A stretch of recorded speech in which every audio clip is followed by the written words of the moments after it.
It's so great to see our friend Kurt Kendrick from Arctic Food Equipment. Kurt, are you going to juggle some knives for us? I think we'll stay away from the juggling until my health insurance switches. And ours That's too. Exactly right.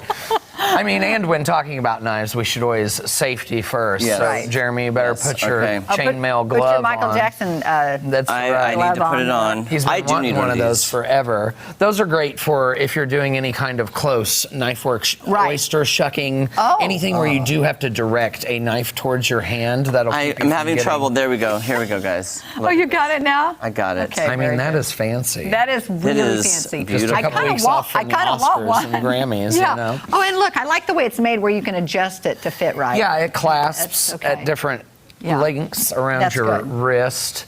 But it is the time of year that I pull all my knives and start getting them back in shape for the gardening season and putting everything away and stuff. So I thought we'd talk today about steels and stones and then different types of knives that you use for different things. So a lot of people think that a steel is what you use to sharpen your knife, and most people have one of these sitting in their kitchen, but that is not what they're actually for. They really do not put an edge back on a knife. They are for chips and burrs on the edge of your knife to smooth him back out to flat. If you go with one of the diamond steels, as you can feel, that almost feels like an emery board. It's got some diamond grit on there. Those will put a little bit of an edge back on, but are also still for smoothing and then just maintenance in between the times that you come back to your stones. So stones are really the best option to put your edge fully back onto a knife to get him back up to brand new status. All right. This right here? Yeah. Yeah, so this is a tri-stone, fine, coarse, and medium. And you work from the heaviest grit down to the finest to get your edge perfectly smooth. This is an oil stone, which means you put oil on it to use it. This is a wet stone, which means you put water on it to use it. See what you can learn here. I am fascinated. Because honestly, this is a dual-sided, so it's got a one rougher and one slightly finer side.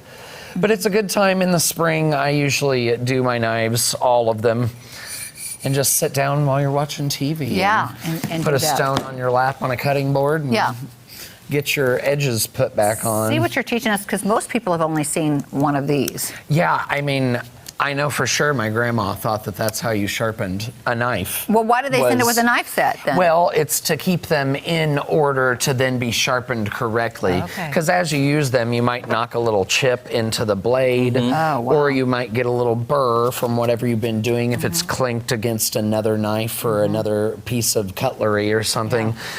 And they can get little burrs on the edge, which make them not pull through a piece of meat or vegetable nicely, and this keeps those smoothed down. Yeah.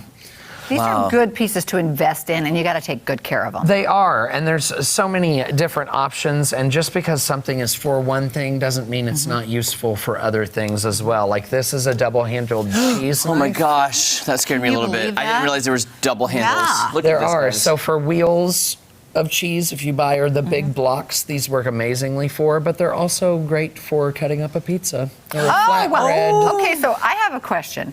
Do you have to have two people to cut the pizza, or do you do it yourself? No, you just do it like this here. Yeah, I think you go burp, burp, burp, burp, burp like this. Just rocker him right across there. Burp, burp. Cut that cheese all the way across, just into slices. This is even better than a pizza cutter. The wheel. This is really cool. Yeah.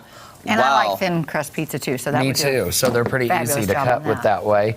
The cleavers are becoming a lot more popular. Now, what do you use that for? Right now. Kurt, come on now. This is, I thought, when we were at Arctic a few months ago, we were joking and said those are only in the movies. But you said, no, you use these all the time. Yeah, I actually have a double set of the Chinese cleaver, which is my favorite style of cleaver. It's got a slightly curved blade. As you can see, that one's more flat. This one also has the finger hole. So then if you're doing smaller things, you can garner more control over your blade.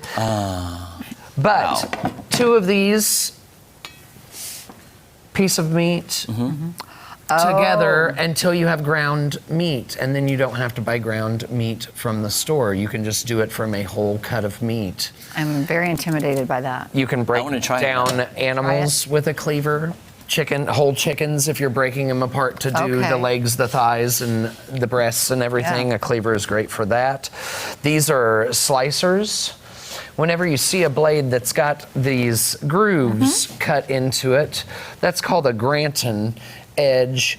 And Granton edge blades have the grooves to keep things from sticking to his face. So if you're slicing a piece of roast beef, then it will just curl right down off the face instead of gluing himself to your knife. The same if you're slicing any wet vegetables, zucchini, cucumbers notoriously stick to the blade of your knife. This Japanese-style Santoku, as you that's can pretty. see, Look at that. has a Granton edge on it too, which works great for fast chopping vegetables and not having them stick to your blade.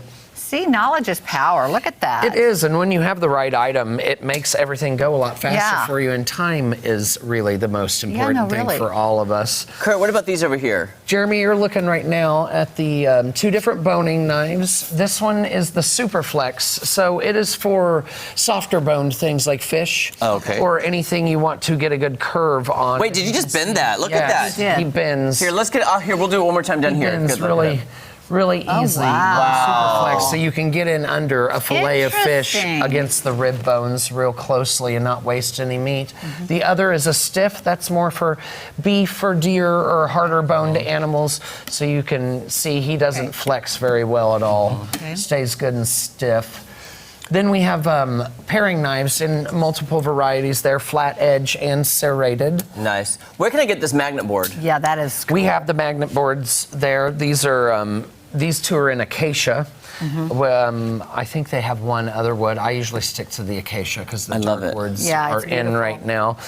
But they do have a big, thick magnet. As you can see, they can hold even a very large knife. This is called a scimitar, which is used for slicing. Wow. Or trimming off a bone. I've been cutting things the wrong way my whole life. I think we haven't had the right equipment. Yeah. Of course. Yeah, and that's knowing which piece you need to do what it makes a huge difference. And hey, head to Arctic Food Equipment for all of your needs, not just commercial, for your home. Just whatever I'm getting one of these. Thanks so much, Thank Kurt. you, Kurt. You got it. Thank you, guys. You too. We'll be back right after this. I love this. Kind of like I'm working out. Like when you walk with weighted ankles.